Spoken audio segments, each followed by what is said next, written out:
This video is for educational purposes only. It's not financial advice or a stock tip. Please consult a SEBI registered advisor before making any investment decisions. So hi guys. आज का open interest का data हमारे पास आ चुका है। ठीक है। इस data में काफ़ी इंपॉर्टेंट इनसाइट्स छुपी हैं। ठीक है। आज का डेटा एक क्लासिक एग्जांपल है कि कैसे smart money with in a day अपनी पोजीशन स्विच कर सकती है। फ्रॉम लॉन्ग टू शॉर्ट आ सकती है या शॉर्ट से लॉन्ग जा सकती है विद इन अ डे। ठीक है। इस वीडियो को एंड तक देखना, आपको निफ्टी में कुछ काफ़ी अच्छी इनसाइट्स मिलेंगी। ठीक है। तो शुरू करते हैं इस वीडियो को। बट ओपन इंटरेस्ट के डेटा पे डिस्कशन से पहले मैं थोड़ी कॉन्टेक्स्ट बिल्डिंग कर देना चाहता हूँ, ताकि आपको एक बेटर अंडरस्टैंडिंग मिले कि क्या कॉन्टेक्स्ट है निफ्टी का, निफ्टी की प्रेजेंट पोजीशन क्या है और ये डेटा किस कॉन्टेक्स्ट में है, ताकि आप इस डेटा से अच्छे अच्छे इंसाइट्स निकाल पाओ। ठीक है। अब थोड़ा बात करते हैं F I I D I activity पे। अब मैं अगर बात करता हूँ F I I D I activity की, तो जो एफ आई आई की सेलिंग थी वो अभी भी कंटिन्यूड है। ठीक है। उन्होंने अराउंड 1270 करोड़ की सेलिंग आज भी की है। डीआईआईज ने ऑन द कॉन्ट्ररी 1900 करोड़ के आसपास बाइंग की है। अब एफआईआईज क्यों कैश मार्केट में सेल करते जा रहे हैं? क्योंकि हमारा जो रुपी है वो डेप्रिशिएट होता जा रहा है, जिस वजह से एफआईआईज को इंडियन मार्केट में इन्वेस्ट करने का ज्यादा बेनिफिट नहीं मिल रहा है। इसलिए वो कॉन्टिन्यूस इंडियन मार्केट में सेलिंग करते जा रहे हैं। और जब तक हमारी करेंसी डेप्रिशिएट होती जाएगी, एफआईआईज की कैश मार्केट में बाइंग आना काफी मुश्किल है। तो this is one of the main reasons for continuous FII selling. अब थोड़ा देखते हैं कि इंडिया विक्स क्या कर रहा है। इंडिया विक्स हमें क्या बता रहा है, तो देखते हैं इंडिया विक्स को। ठीक है। इंडिया विक्स आज राइज हुआ है अराउंड 3%। इंडिया विक्स के 3% राइज होने का मतलब क्या है कि people are now buying out of the money options. It could be out of the money call, it could be out of the money put. मतलब out of the money options के price rise हो रहे हैं, जिसकी reflection हमें India VIX में मिल रही है।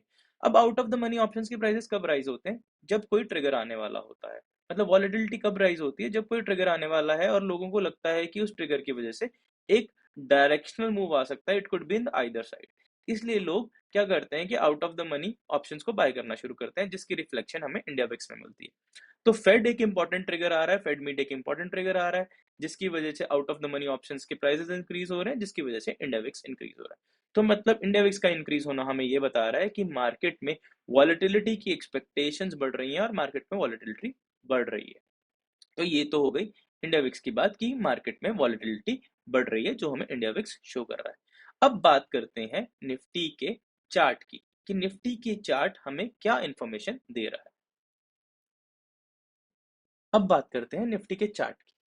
अगर मैं डायरेक्टली फर्स्ट ग्लांस पे इसको देखूं, तो ऐसा लग रहा है कि निफ्टी एक higher low kind of formation बना रहा है।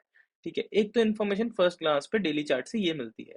दूसरी इन्फॉर्मेशन अगर मैं इसको फ्राइडे और आज के कॉन्टेक्स्ट में देखूं, तो फ्राइडे को जो छोटी सी ग्रीन कैंडलस्टिक बनी थी, उसको आज निफ्टी ने एनगल्फ कर लिया है।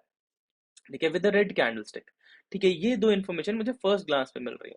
अब मैं थोड़े से रेजिस्टेंस जोन्स और सपोर्ट जोन्स बनाता हूँ, जिससे हमें बेटर इन्फॉर्मेशन मिलेगी। तो for your convenience I have already made them, I will show them. ठीक है। तो ये हैं वो रेजिस्टेंस और सपोर्ट जोन्स। अगर मैं इस रेजिस्टेंस जोन को देखूं, तो आप देखो ये काफी इंपॉर्टेंट रेजिस्टेंस जोन है। क्यों? क्योंकि यहाँ से काफी बार रिजेक्शन आया है। वंस, ट्वाइस, थ्राइस, 3 बार रिजेक्शन इस केस में आया। फिर जब एक बार ये रेजिस्टेंस जोन निकला, तो एक काफी शार्प अपवर्ड मूव आया। फिर जब ये रेजिस्टेंस जोन वापस टेस्ट हुआ, तो यहां से एक काफी स्ट्रॉन्ग डाउनवर्ड मूव आया, विच वाज अराउंड 900 पॉइंट्स। फिर जब जीएसटी रेट कट्स की अनाउंसमेंट आई कि जीएसटी रेट कट्स आने वाले हैं, प्राइम मिनिस्टर ने ये अनाउंस किया, तब निफ्टी अगेन इस रेजिस्टेंस जोन में आया और फिर से वहां से रिजेक्शन आई। ठीक है। और फिर निफ्टी अब दोबारा उस रेजिस्टेंस जोन में आ गया है, और वहां पे उसने एक छोटी सी बेरिश इनगल्फिंग कैंडल भी बना दी है, which is a bearish indication. ठीक है। तो यहां से हमें ये लग रहा है कि निफ्टी इस रेजिस्टेंस जोन को क्या क्रॉस कर पाएगा। तो एक इंपॉर्टेंट रेजिस्टेंस जोन में अब देखते हैं कि यहाँ पे क्या कॉन्टेक्स्ट है। यहाँ पे ये कॉन्टेक्स्ट है कि निफ्टी जब इस रेजिस्टेंस जोन में आया है, तब एक इंपॉर्टेंट ट्रिगर आ रहा है, that is the Fed meet.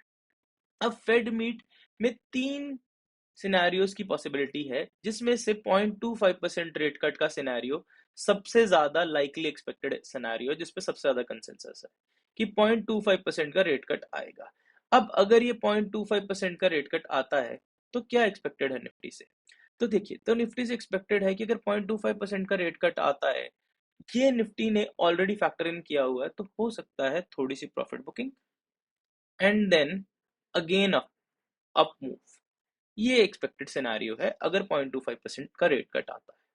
ठीक है, अगर 0.5% का रेट कट आता है तब एक्सपेक्टेड है कि निफ्टी सीधा ही ऊपर निकल जाएगा। ठीक है, और अगर फेड एक कॉशियस स्टांस लेता है तो हो सकता है निफ्टी इस जोन को, और हो सकता है कि अपना ये जो हायर लोस का स्ट्रक्चर बना रहा है इसको नेगेट करके इस सपोर्ट जोन को भी रीटेस्ट कर सकता है। अब सबसे ज्यादा लाइक्लेबिलिटी है, सबसे ज्यादा एक्सपेक्टेशन इस 0.25% की रेट कट की ही क्यों है? क्योंकि इन्फ्लेशन यूएस में अभी भी काफी स्टिकी है। ठीक है, तो काफी स्टिकी इन्फ्लेशन होने के कारण ये मानना है कि फेड अभी 0.5% का रेट कट नहीं देगा इस सिनेरियो में। ठीक है, तो ये स्टिकी इन्फ्लेशन क्यों है? क्योंकि टेरिफ्स हैं, जियोपॉलिटिकल टेंशंस हैं, इनकी वजह से ये इन्फ्लेशन अभी भी स्टिकी है, जिसके कारण एक्सपेक्टेशन है कि 0.5% का रेट कट नहीं आएगा, और एक्सपेक्टेड है रेट कट तो आएगा ही, तो 0.25% का सबसे ज्यादा एक्सपेक्टेशन है कि इतना रेट कट आएगा। ठीक है, तो ये तो हो गया एक कॉन्टेक्स्ट कि निफ्टी एक इंपॉर्टेंट रेजिस्टेंस जोन में, जिससे उसकी काफी बार रिजेक्शन आई है, और इस रेजिस्टेंस जोन में जब वो है तब एक इंपॉर्टेंट ट्रिगर आ रहा है जो कि हमें 18 सितंबर के ट्रेडिंग सेशन में जिसका इंपैक्ट हमें देखने को मिलेगा। तो ये तो हो गया निफ्टी के चार्ट से उसका कॉन्टेक्स्ट। अब देखते हैं कि डेटा जो है वो किस सिनेरियो की पॉसिबिलिटी की तरफ ज्यादा इशारा कर रहा है out of the three scenarios. Let's see that.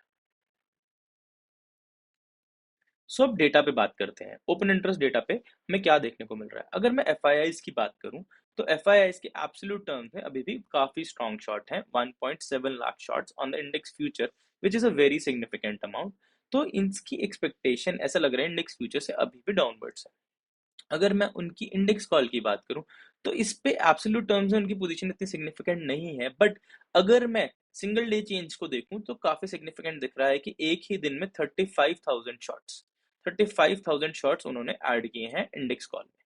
ठीक है, इंडेक्स पुट की उनकी पोजीशन कंसिस्टेंटली बहुत सिग्निफिकेंट है, 2.9 लाख लॉन्ग पे है, और आज उन्होंने 11,000 लॉन्ग ऐड किए हैं। तो उन्होंने इंडेक्स पुट पे भी काफी लॉन्ग ऐड किए हैं, मतलब उनकी एक्सपेक्टेशन इंडेक्स की यहां से लग रहा है कि डाउनवर्ड्स है। अब एक चीज है कि एफ इंडेक्स पुट में कंसिस्टेंटली अपनी पोजीशन बनाए रहे हुए हैं और उसको थोड़ा थोड़ा इंक्रीज भी करते जा रहे हैं। तो हो लग रहा है कि ये जो इनकी पोजीशन है, ये ऐसा लग रहा है कि अभी भी एक डाउनवर्ड मूव का सिनेरियो जो है उसको इन्होंने कंप्लीटली निगेट नहीं किया है। ठीक है, और दूसरी चीज ये लग रही है कि इनके स्टॉक फ्यूचर्स पे जो काफी सिग्निफिकेंट लॉन्ग है उनको इन्होंने यहाँ पे हेज किया हुआ है इंडेक्स की पोजीशन से। जो इंडेक्स फ्यूचर पे ये शॉर्ट है और जो इंडेक्स पुट पे ये लॉन्ग है, ये हो सकता है इनकी स्टॉक फ्यूचर्स पे जो लॉन्ग पोजीशन है जो काफी सिग्निफिकेंट है उसको हेज करने के लिए बनाई हो। अब देखते हैं थोड़ा प्रो और क्लाइंट के डेटा में हमें क्या रिफ्लेक्शन मिल रही है। अब चलते हैं हम एक बार क्लाइंट के डेटा पे। अब मैं अगर क्लाइंट के डेटा की बात करूं तो clients are significantly long on the index future, 1.2 lakh long, significantly long on the stock futures, 23.1 lakh long. They have significantly decreased their shorts on the index call, 1.4 lakh short से सीधा 17,000 long पे आ गए हैं, 1.5 lakh buying की है index call में। ठीक है, सीधा 1.4 lakh short to 17.5 lakh long एक ही दिन में। ठीक है, इंडेक्स पुट पे 3 lakh short to 4.2 lakh short आ गए हैं और एक ही दिन में 1.2 लाख शॉर्ट्स ऐड किए। स्टॉक कॉल पे 6.5 लाख लॉन्ग, ठीक है, एक ही दिन में 87,000 लॉन्ग्स ऐड किए हैं। इंडेक्स पुट पे 2.1 लाख शॉर्ट। किसी भी सिनेरियो में ये हेज नहीं है। नेट ये हर सिनेरियो में, हर इंस्ट्रूमेंट में बुलिश एक्सपेक्टेशन लेके चल रहे हैं, ऐसा लग रहा है इनके डेटा से। ठीक है, अब ये कहीं भी हेज नहीं है। सिग्निफिकेंट इनके लॉन्ग्स हैं स्टॉक फ्यूचर्स पे, इंडेक्स फ्यूचर पे, स्टॉक कॉल पे, then they are short on the index put, on the stock put they are short. ठीक है, इस पोजीशन को अगर मैं इग्नोर भी कर दूं इंडेक्स कॉल की, तो ऐसा है कि कहीं पे भी क्लाइंट्स ऐसा लग ही नहीं रहा है कि कोई भी एक्सपेक्टेशन लेके बैठे हैं मार्केट के डाउनवर्ड मूव की। They are all bullish on the market. They expect कि मार्केट यहाँ से काफी स्ट्रांगली ऊपर जाएगा। ठीक है, तो क्या ये एक लाइकली सिनेरियो नहीं है जिसमें बुल ट्रैप बनते हैं? बुल ट्रैप क्या ऐसे सिनेरियो में ही बनते हैं कि जब सब लोग एक्सपेक्ट कर रहे हैं कि मार्केट बुलिश ही होगा और उस केस में मार्केट डाउनवर्ड मूव दे दे? इसी को तो बुल ट्रैप बोलते हैं। तो ये एक परफेक्ट ब्रीडिंग ग्राउंड लग रहा है बुल ट्रैप सिनेरियो के लिए, और हमने देखा कि निफ्टी एक इंपॉर्टेंट रेजिस्टेंस जोन में भी है। ठीक है, अब अगर मैं थोड़ा स्मार्ट मनी की बात करूं, तो स्मार्ट मनी कुछ कुछ इस तरफ इंडिकेट करना शुरू कर रहा है, बट अभी इंडिकेशंस उतनी स्ट्रांग नहीं है। बट इंडिकेशंस आनी शुरू हो गई हैं और कंफर्मेशन में भी आने वाले दिनों में आए। अब देखते हैं प्रो क्या कर रहे हैं, what the smart money is doing. अगर मैं प्रो की पोजीशन देखूं, तो एट द फर्स्ट ग्लांस मुझे दिख रहा है कि दो सिग्निफिकेंट चेंजेस हैं, एक इंडेक्स कॉल में और एक इंडेक्स पुट में। ठीक है, अगर मैं इंडेक्स कॉल की बात करूं, तो 1.4 लाख लॉन्ग टू सीधा एक ही दिन में 18,000 लॉन्ग आ चुके हैं और इन्होंने 1.2 लाख कॉन्ट्रैक्ट्स अनवाइंड कर दिए। ठीक है, और अगर मैं इंडेक्स पुट की बात करूं, तो straight from 8200 shorts they have gone to 1 lakh long. एक ही दिन में 1.1 लाख लॉन्ग ऐड कर दिए हैं इंडेक्स पुट में। तो ये इंडिकेट कर रहा है कि शायद smart money is moving towards bearish scenario. ठीक है, हो सकता है smart money bearish scenario predict कर रही है, बट यहाँ पे कैच है कि कल ही एक्सपायरी है। तो ये भी हो सकता है कि ये जो पोजीशंस हो वो एक्सपायरी की ही हो, उस एक्सपायरी की ही हो, और उसके बाद हमें डेटा दोबारा चेंज होता हुआ दिखे। ठीक है, बट हमें थोड़ा सा कॉशियस रहना है। क्यों? क्योंकि ये डेटा किस कॉन्टेक्स्ट में बना है। जब निफ्टी एक रेजिस्टेंस जोन में, जो हमने चार्ट से देखा, एक रेजिस्टेंस जोन में, और एक रेजिस्टेंस जोन में इस डेटा का बनना थोड़ा क्वेश्चन की तरफ पॉइंट आउट कर रहा है। बट हो सकता है कि एक्सपायर हो जाए, तब हमें इतना ज्यादा कॉशियस होने की जरूरत नहीं है। बट अगर ये डेटा एक्सपायरी के बाद भी इंटैक्ट रहता है, या फिर और बेरिश सिनेरियो की तरफ पॉइंट आउट करना शुरू कर देता है, तो there could be a possibility कि एक रिजेक्शन आए इस रेजिस्टेंस जोन से। वो कितना बड़ा रिजेक्शन आता है वो फर्दर डेटा जैसे चेंज होगा उसके बेसिस पे पता लगेगा, बट ये डेटा एक इनिशियल इंडिकेशन कर रहा है कि हो सकता है अगर ये डेटा इंटैक्ट रहता है आफ्टर एक्सपायरी, तो क्या एक बेरिश सिनेरियो बन सकता है, क्योंकि निफ्टी एक उस पोजीशन पे है जहां से वो काफी बार रिजेक्ट हुआ है, एक रेजिस्टेंस जोन में। और दूसरी सबसे बड़ी बात, जो क्लाइंट्स हैं उनका हर इंस्ट्रूमेंट में बुलिश पोजीशन है, which is a perfect ground, a perfect breeding ground for a bull trap. ऐसा परफेक्ट सिनेरियो है जिस सिनेरियो में बुल ट्रैप बनते हैं। तो हो सकता है कि बुल ट्रैप बन जाए। ये डेटा एक इनिशियल इंडिकेशन दे रहा है, बट उसकी कंफर्मेशन आएगी जब एक्सपायरी के बाद हम डेटा को देखेंगे। बट स्टिल ये डेटा ने थोड़ा थोड़ा पॉइंट आउट करना शुरू कर दिया कि थोड़ा कॉशियस हो जाना चाहिए यहाँ से। और अगर ये डेटा इस तरफ और पॉइंट आउट करना शुरू करता है, तो हमें ज्यादा कॉशियस होना चाहिए। तो this is my analysis on the basis of today's participant wise position and the context in which Nifty is. I hope you like my analysis. Do like and share if you like my analysis. और आप comments में ये भी बता सकते हो कि अगर कोई और डेटा पॉइंट आप चाहते हो कि मैं अपने वीडियोस में इनकॉर्पोरेट करूं, या कुछ और एनालिसिस चाहते हो, तो I can incorporate that analysis in my videos as well. Keep watching Script and Stocks. I hope you like my analysis. Thank you so much.